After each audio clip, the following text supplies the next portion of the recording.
Olá! Hoje é o dia 28 de fevereiro, uma sexta-feira, é de tarde, são 16 horas, não é?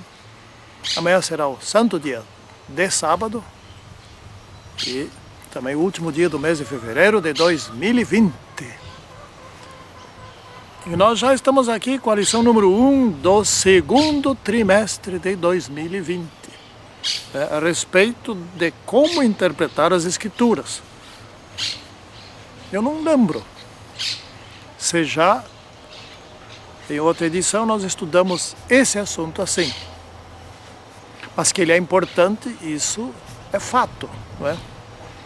Então a lição número 1 aqui é sobre a singularidade da Bíblia, ou seja, não tem outro livro igual. Aliás, não tem outro livro parecido, não é? De autoria como a Bíblia tem, da inspiração como a Bíblia tem, não é? Etc. Santíssimo e poderoso Deus, ajuda-nos agora, por meio do Teu Espírito, a ter uma compreensão desse assunto, especialmente sermos transformados. Em nome de Senhor Jesus Cristo. Amém. O verso aqui está em Salmo 119, versículo 105, né? Lâmpada para os meus pés é a Tua palavra e luz para os meus caminhos. De fato, quem estuda a Bíblia com oração, porque também dá para ler a Bíblia como se lê um livro qualquer, aí estará realmente lendo um livro qualquer, porque a Bíblia foi escrita para não ser lida assim, né? De modo relaxado, não. Ela foi escrita para ser lida com a assistência do próprio Deus. Bom, mas vamos adiante aqui. Então, a Bíblia, ela tem 66 livros, por menor que seja o livro, tem às vezes uma página só, chama-se livro, é um livro, né? Nos tempos antigos era assim. Ela foi escrita durante um pouco mais de 1500 anos, chegou quase a 1600 anos, o tempo em que escreveram a Bíblia. E tem um fato extremamente curioso, que é fácil de explicar. A Bíblia não se contradiz, ou seja, o que está em Gênesis não é contraditório ao que está escrito no Apocalipse, ou assim, em qualquer lugar, não é? Por quê? Porque a Bíblia tem um só autor, que é Deus. Esse autor escolheu homens e mulheres, né, santos, pessoas dedicadas a Deus, que confiavam em Deus. Ele inspirou essas pessoas de várias maneiras, né? Isso nós vamos estudar na lição 2. Essas pessoas escreveram o assunto que ele queria que fosse escrito, do modo como ele queria. É por isso que não tem contradição, porque não existe possibilidade de seres humanos escrever um livro ao longo de um tempo desses. Pessoas diferentes, de natureza diferente, de origem diferente, de nações diferentes, lugares diferentes, principalmente épocas diferentes, culturas diferentes. Escreveu um livro que esteja totalmente em harmonia. Tudo ali esteja em harmonia. Isso não existe possibilidade. Ser humano faz uma coisa dessa. Não existe. Não precisa me dizer que a Bíblia é inspirada, porque ela se revela nesse aspecto, né? Então, descobriram, por exemplo, nas cavernas de Qumran, perto do Mar Morto, escritos da Bíblia que foram escritos pelo século I depois de Cristo, ou em torno dessa época. E esses escritos estão coerentes. Também não houve alteração ao longo do tempo. Não só os escritos foram feitos de forma coerente entre si, como também ao longo dos milhares de anos, né? Essa Bíblia começou a ser escrita em torno de mais de 2000 anos antes de Cristo. antes, então mais de 4.000 anos antes de nós. E ela não sofreu dano ao longo desse tempo, né? Então, é muito interessante isso. E é o livro mais traduzido, né? Está em mais de 1.900 línguas e dialetos. Não existem tantas línguas, dialetos sim. É o mais impresso. Estima-se que existam mais de 6 bilhões, não milhões, bilhões de Bíblias impressas, Bíblias completas, né? Aí, se for ver as partes, impressas. Agora, quantas Bíblias eletrônicas, aí ninguém sabe. Mas tem-se certeza que sejam mais do que esse número aí. Então, na realidade, tem Bíblias e Bíblias por habitante nesse planeta. Se for adicionar as eletrônicas, as que estão em celulares, computadores, etc. Muito bem. A Bíblia é a palavra viva de Deus. Esse título ficou bom a partir de domingo, né? Ou seja, a Bíblia tem origem divina. Essa é a palavra viva, né? A Bíblia, ela mostra o caminho do retorno à vida eterna. Então, é a palavra viva. A Bíblia, ao ser lida em atitude de oração, de respeito, o Espírito Santo assiste na interpretação. É lógico, não precisamos esperar assim, é lógico que essa interpretação não vai ser em tudo aquilo que você lendo uma vez a Bíblia, você não vai se tornar um doutor, um PhD em Bíblia, não. Mas a cada leitura, alguma coisa além você vai entender e conforme a tua necessidade. Então, isso quer dizer o seguinte, não adianta ler uma vez só. Por exemplo, vamos supor que você faça num determinado ano, o ano bíblico. Lê ela toda durante o ano. Pronto, não precisa ler mais nada, porque já sabe tudo, etc. Não é assim que funciona. Não. Aí, Deus estaria criando um sistema de independência da Bíblia. Não faria uma coisa dessa, nunca. Né? E dentro da Bíblia, o foco principal é o nosso Salvador, o nosso Criador, o nosso Salvador, na luta entre o mal e o bem, do mal contra o bem, né? A vida e obra do Senhor Jesus Cristo, as suas pregações, as suas mensagens, enquanto estava aqui na terra e antes disso, quando ele mandava pelos profetas, e depois disso, quando também inspirava outros profetas, né? Bom, então eu te pergunto, qual é o outro livro que você conhece, cujo autor te assiste na leitura? Né? Por isso a Bíblia é um livro vivo. Ou seja, é como se naquele momento Deus estivesse falando comigo ou contigo. Né? Além disso, ainda as palavras são palavras de vida. Bom, claro, a Bíblia é feita de duas coisas, papel e tinta. Ponto final, como qualquer livro. Porém, a diferença está naquilo que nós falamos antes, né? O autor é Deus. Não é? A mensagem é a mensagem divina. E o autor, que é Deus, formado de Pai, Filho e Espírito Santo, um desses que está aí, o Espírito Santo, assiste na leitura. Então, a Bíblia é um livro vivo. Não é? Bom, quem escreveu a Bíblia? O autor que mandou a mensagem, que originou a mensagem, sabemos, é Deus. E quem escreveu? Bom, foram vários profetas, mais de 40, pouco mais de 40. Né? Profetas. O que é um profeta? Profeta é um mensageiro divino. Alguém que traz para nós outros seres comuns uma mensagem vinda do próprio Deus. Isso é um profeta. Né? Então, como eu disse antes, autores que nem se conheceram, nunca se viram, épocas extremamente diferentes, foram absolutamente coerentes entre si, né?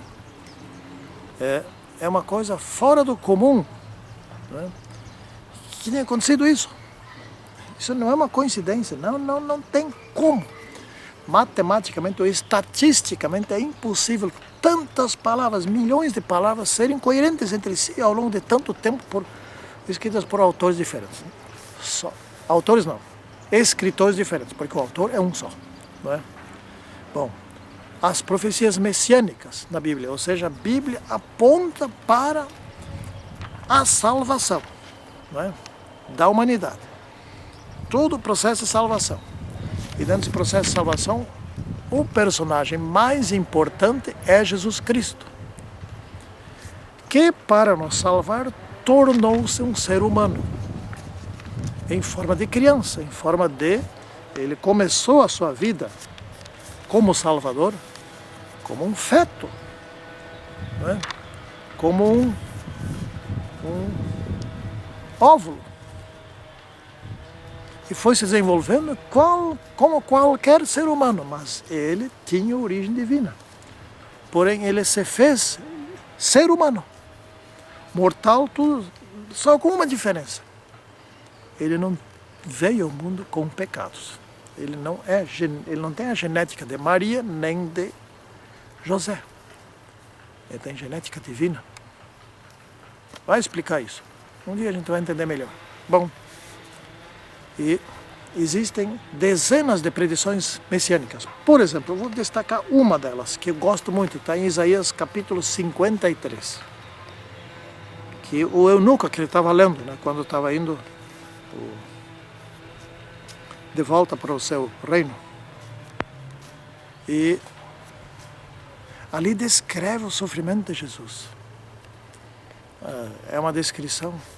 A Bíblia não traz a descrição de Jesus, como é que era o rosto de Jesus, cor do cabelo, cor dos olhos, fisionomia, como é que era, etc.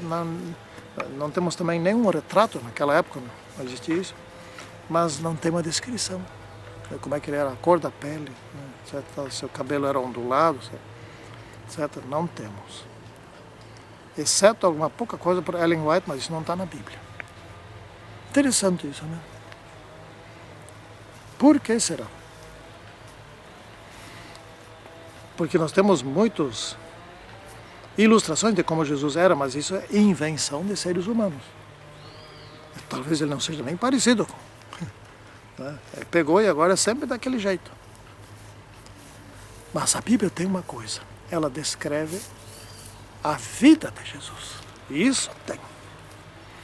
Ela descreve como ele sofreu. Isaías 53 é isso. E tem outras passagens também.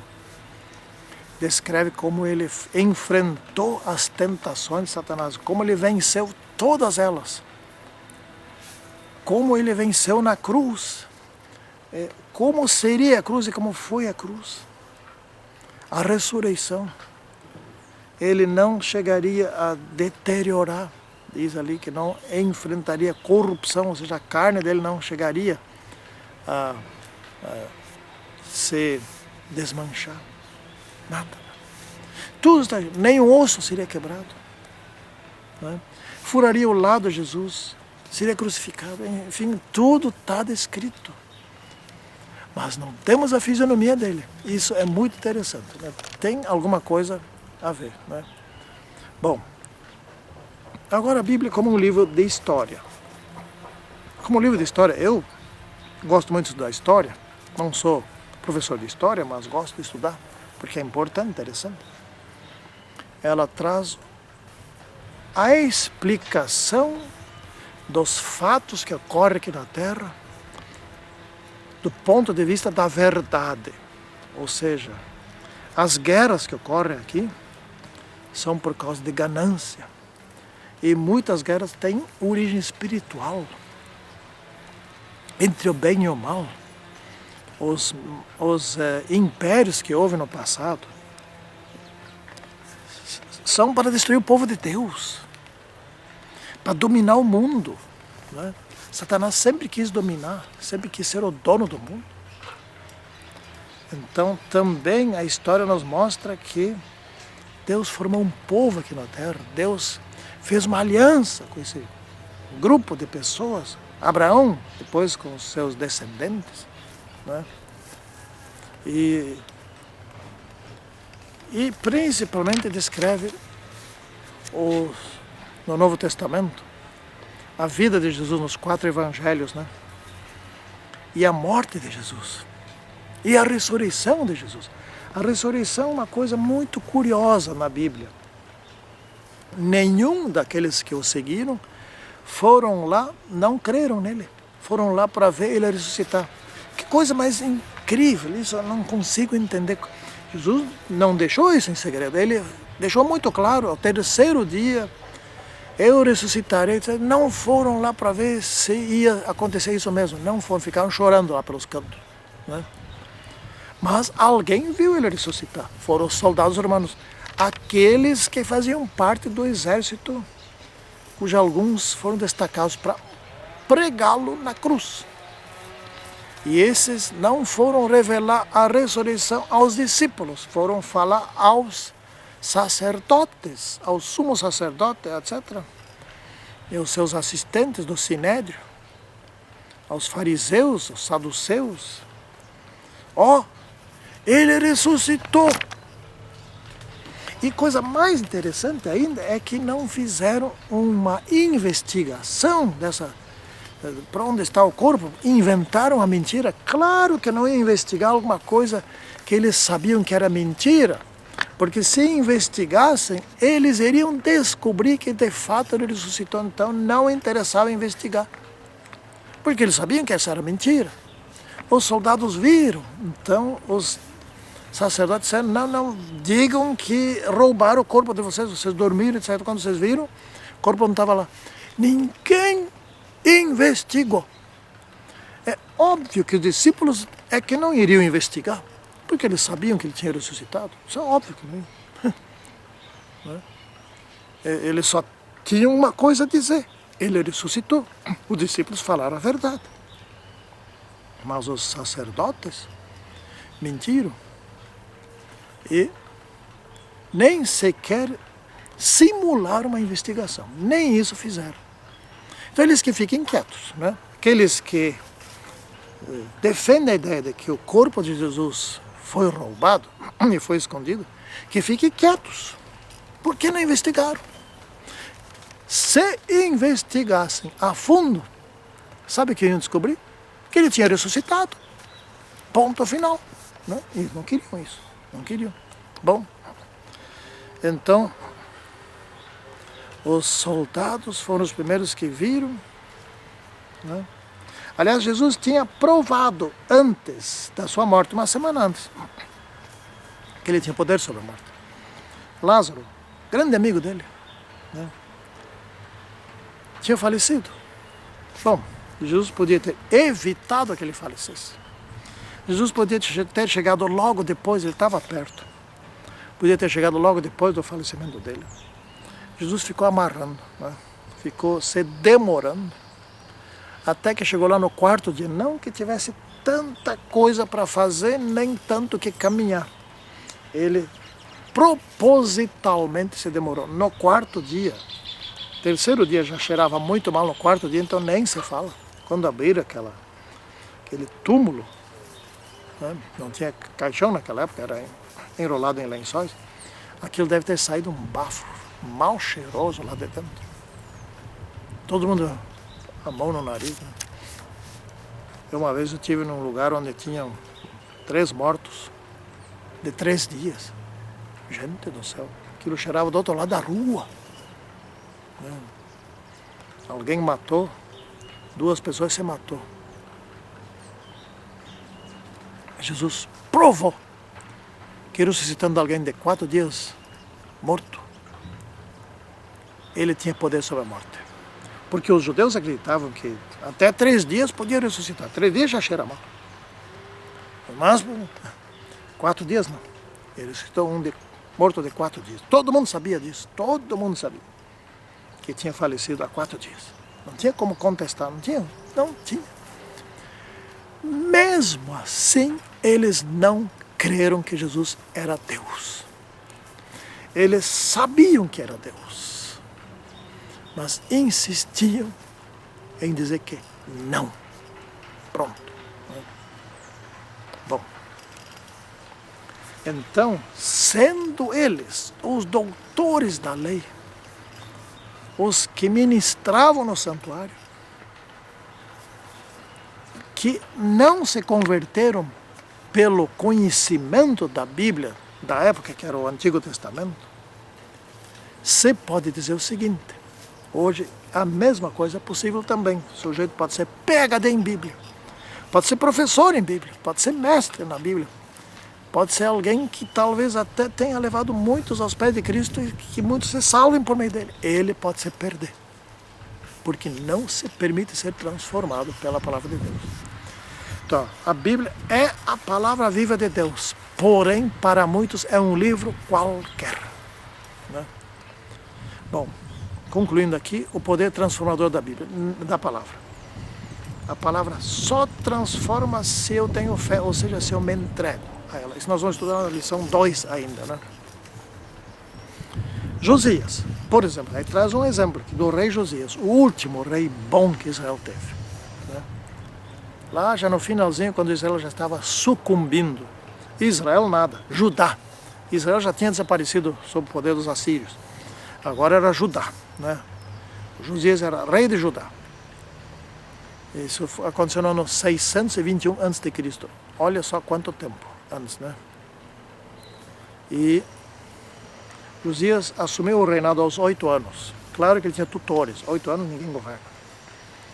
E aos 16 anos ele realmente se converteu. Aos 20 anos ele fez uma reforma gigantesca, né? Quando ele tinha 25 anos, Ilquias descobriu o livro da lei, que era o Pentateuco, a Torá.